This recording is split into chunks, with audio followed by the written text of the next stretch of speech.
lore Bible of LoA, and then I'd be kind of explaining it, going more in depth, I guess. But this is the lore. So yeah.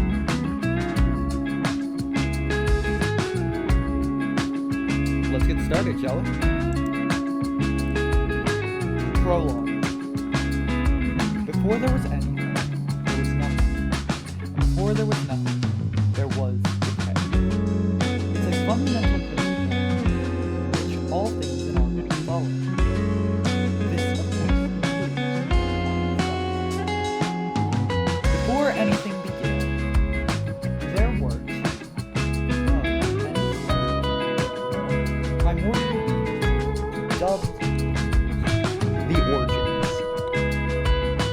The Origins floated through the abyssal space of nothing, and when they met, the three gods were. The first god to be created was the eldest brother, Drascus, who is now known for the calamity and death that he has brought throughout our realm. With his creation came antimatter, and acknowledgement that something had fundamentally shifted in the realm. Then the balance of the two other siblings. Damus, with him came the particles that make up everything, and the beginning of mana, due to him having the first truly divine presence in the realm.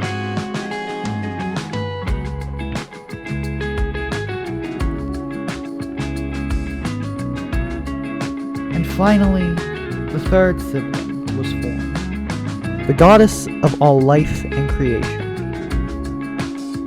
Lady Amira. With her came the separate worlds and the first forms of life within the realm. Our world is the only within the realm to house true life within it. She then created the first two species of life, the Dragonia and the Serpentara.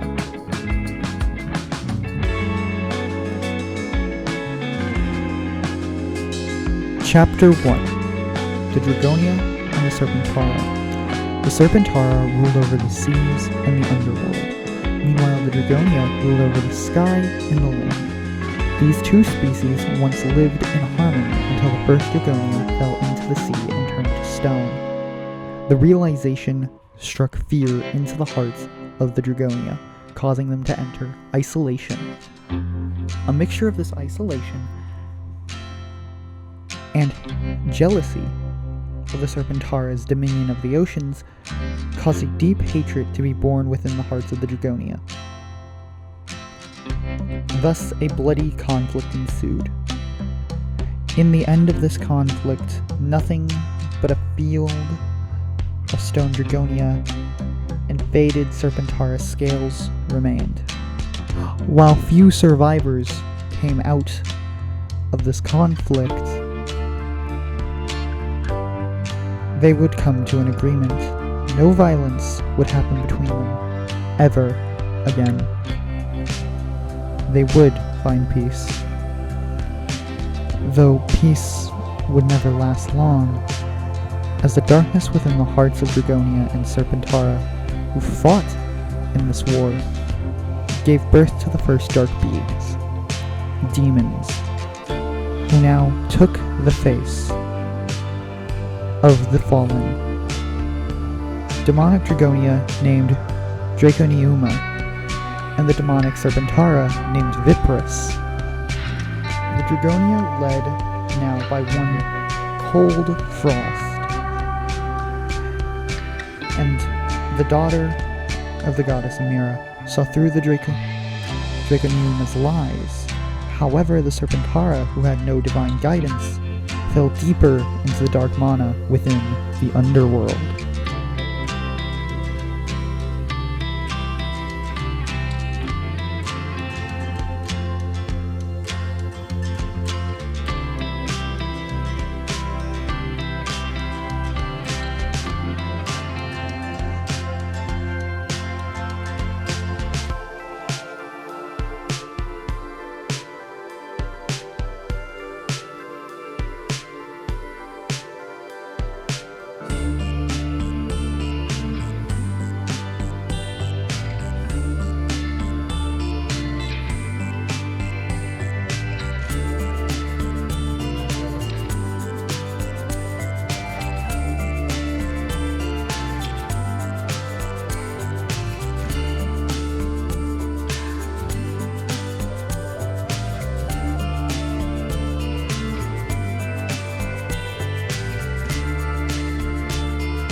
The Serpentara, who had been driven by the dark emotions and mana of the underworld, began experimentation on their own kin.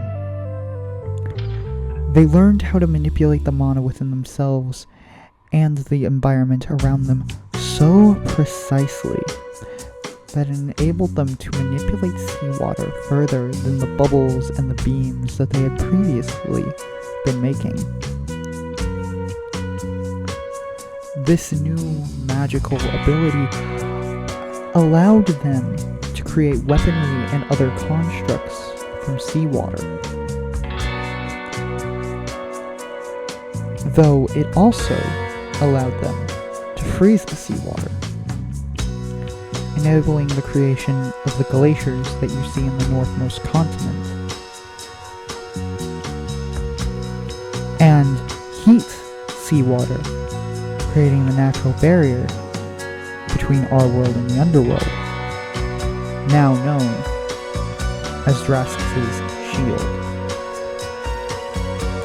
This is known as the true first magical ability, and the first form of modern-day hydromancy, called Serpentaran hydromancy.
Meanwhile, the Vipris also experimented using their own mana. They soon learned that they secreted a poisonous mana from their skin.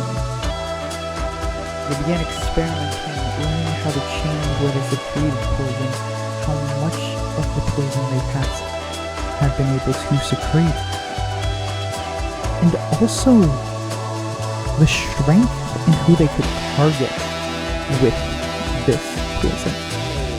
This was the first ever form of toxicokinesis, and it's known by many scholars today as Viperian toxicokinesis.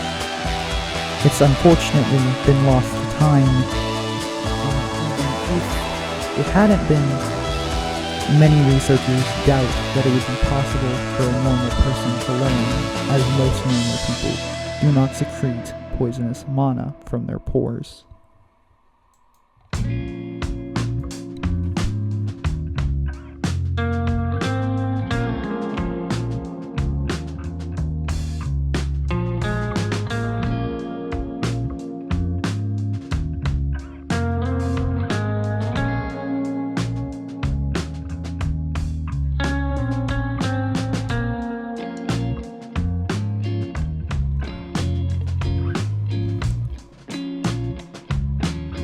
The Dragonia, on the other hand, eventually reintegrated the Draconiuma into their society. Reunited, the Dragonia flourished. They created architecture beaten out only by the elves and fair, such as the Valia Romavi, the Antriat, Antiras, Voland, and the Rancenti Olava. They made literature, notable works being Volanta, the works of poison and stone, the tales of bone and flame, and the legend of Valander. They created currency from pelts and ore. They made technology rivaled only by the dwarves of modern day, and they created art on par with the humans gods of old. Though, due to this renaissance, or despite it, they never could have predicted the war that would have been coming to their doorstep, and the advancements that would have come from tragedy.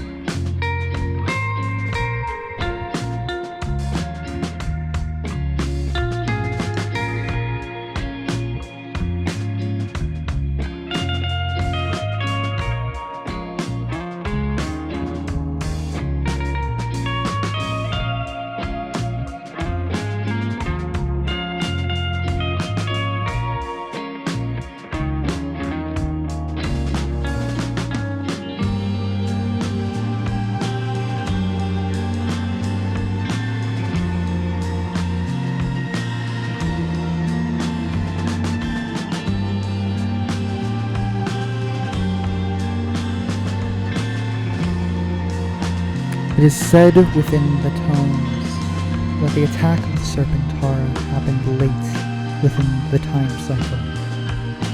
They exited the seas and attacked a Dragonia settlement. The settlement's name is now lost to time, but they, in their cities of stone, clay, and ore, had no idea of what was coming, and when they were attacked, had no way of defending themselves from the magical advancement of the Serpentara. When the Dragonia warriors appeared in the city, they only saw poisoned corpses and fellow Dragonia as statues. A massacre of untold proportions at the time. But this loss had taught the Dragonia a valuable lesson, that the Serpentara didn't need to be in the sea for warfare anymore.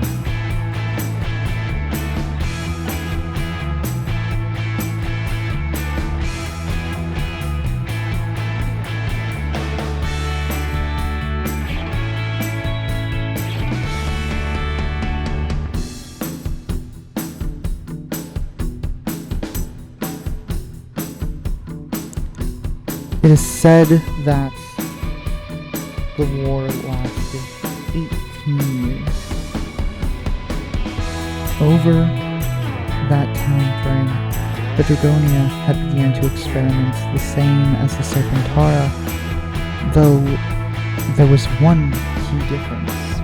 The Dragonia tested in combat. So unlike the Serpentara,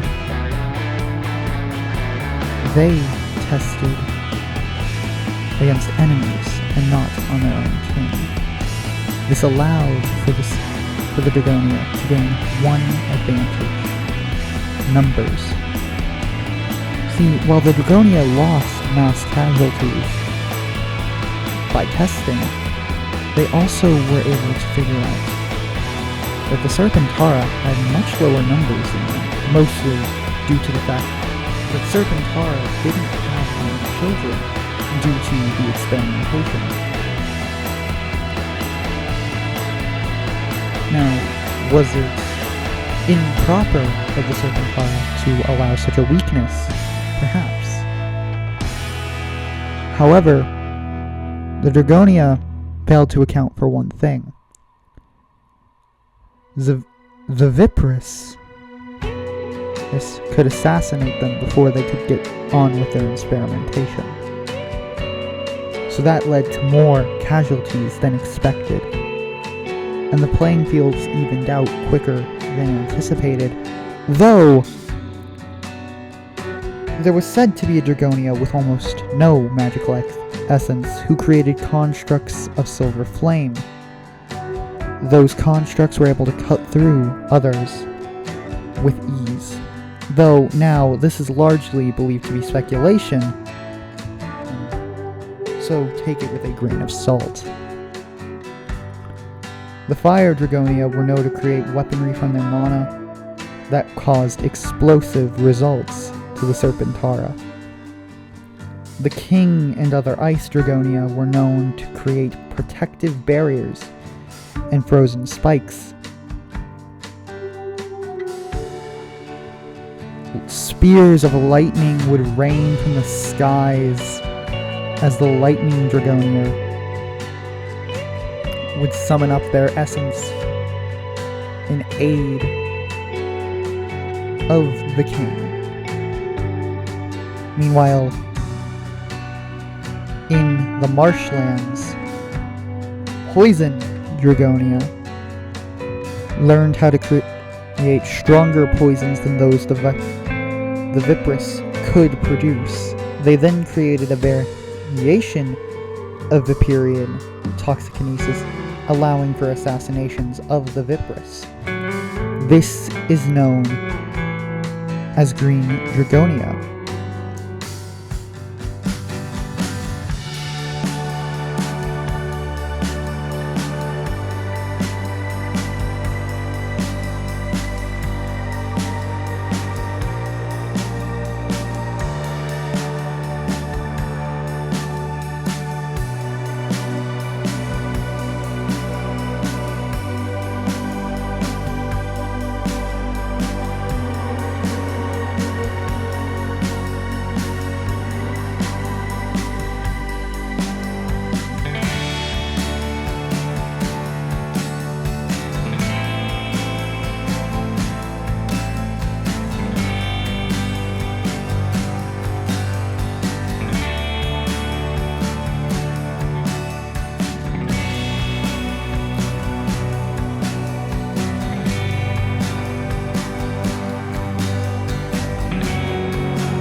By the end of the war,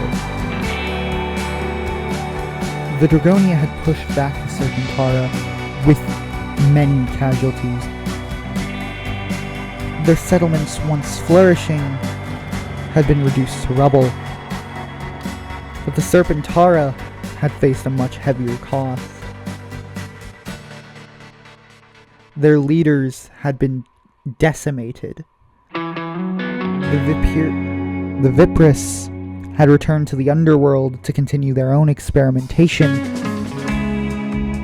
And there was no way they could win this war. Though, instead of gloating and condemning them to death, the Dragonia, instead begged and pleaded with the gods to grant mercy to the Serpentara. And they did. The goddess of creation, Amira, and the god of nature, Qatar, descended to the land and granted Serpentara clarity. Though with this clarity, Lady Amira also gained knowledge. That knowledge is something she had not wanted to acknowledge ever, or at the very least for a long time. That she had made a major mistake when creating her first two forms of life. She had made them too balanced. You see, when a creature is in balance, they are considered perfect. If a perfect being exists, you would assume they serve directly under the gods, though the Dragonia and the Serpentara didn't. Therefore, Mira had made them too perfect. An unfortunate mishap, though one she would not repeat again.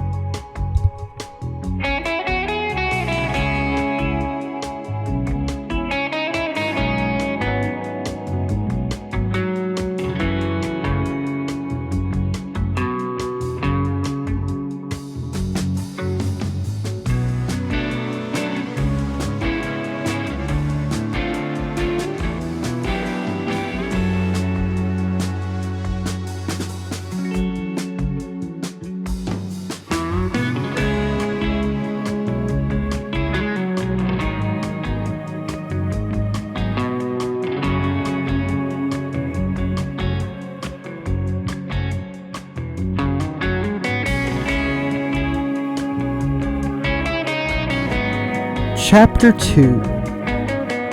New Gods Emerge.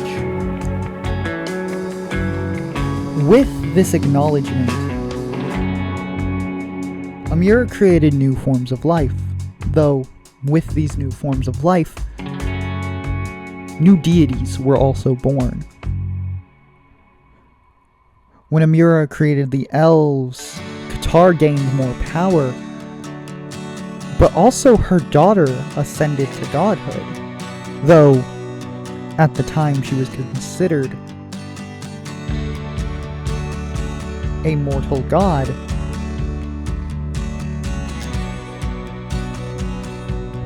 When she created more sea life, a god stepped out from the sea, the god of the sea, Osiris.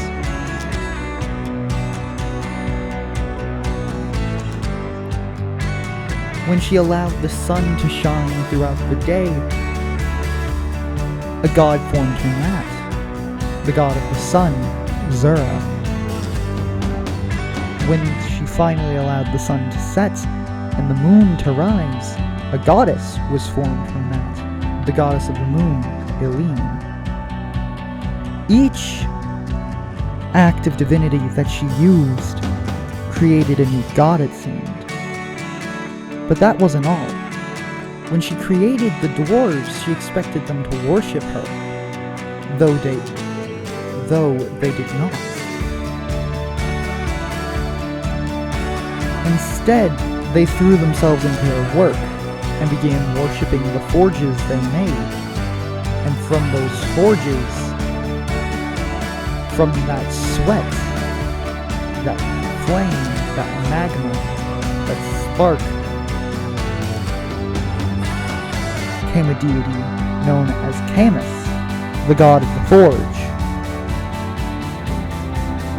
And then came gods that were not created by Amira. When humanity was cold, they begged Amira for warmth, but she did not give it. And Zura, seeing the injustice of this, plucked a piece of the sun away and brought it down to mortals. This created the first not mana-produced fire and gave birth to a new god, the god of flame, Fusus.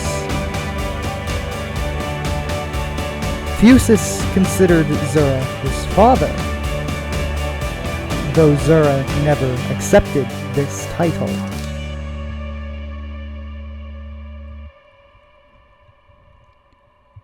And with each new concept that was brought into the realm, with knowledge came a god, but with knowledge comes wisdom. And with wisdom comes a god. The god of wisdom, Amenides, was said to be mortal at one point, until he played a trick on a genie. He requested to see the past, and it was granted, but he could no longer see the future. Thus he could no longer see the present. Thus he requested to see the future, and it was granted, though he was left blind to the context. And then he requested to see the present with complete context, allowing the god of wisdom to know all that happens in past, present, and future, and be aware of full context. He truly became the wisest god. Though, what is a wise god if the price outweighs it? Due to this foresight, he could see every possible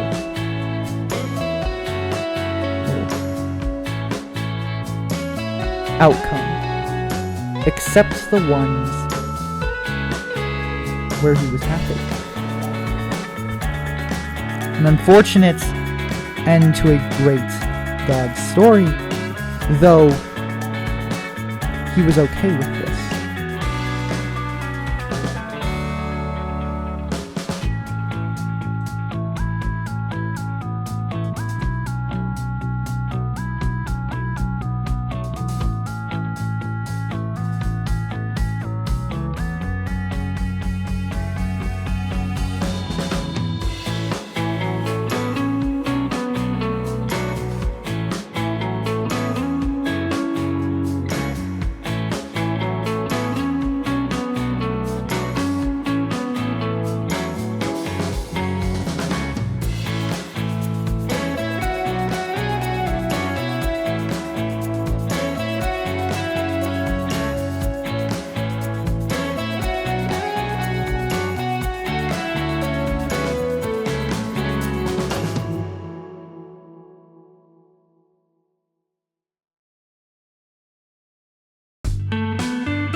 these ideas planted within mortal minds, these gods grew stronger. Though one god was the strongest of all. However, I am sad to say that is where we must end this reading of the tomes. I'm glad you guys could join me in reading them.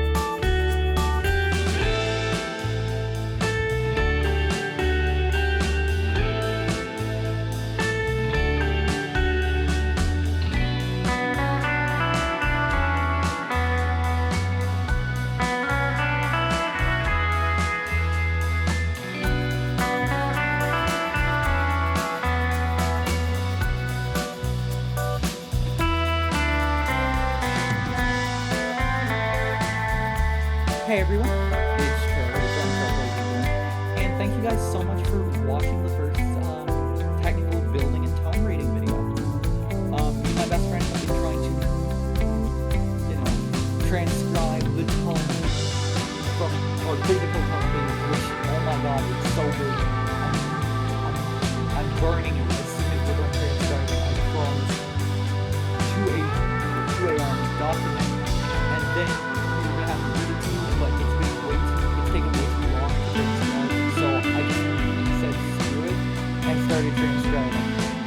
Technically, the new gods were supposed to be chapter 4, but I haven't finished chapter 2 yet, so I just started spouting off chapter 1 through chapter 2. That's my bad. Anyways, I do hope you guys enjoyed this video. I did. I love it. I want to say thank you guys for sticking through this half-hour-long video. I'm hoping to get 2 videos out a week starting next week. One on Monday, one on Friday. But we'll have to see how it goes. Because this build alone took like 3 days to make. It took so long. But I also had to edit the replay mod shots. Sorry that they look so bad. Anyways, if you did enjoy, leave a like, subscribe, and comment on what you did like. If you didn't like the video, leave a comment on what you didn't like. And be sure to join the Raptor Tavern for updates on any videos. This is the last video YT has had any real involvement in, because he's been helping me transcribe stuff. But that's it.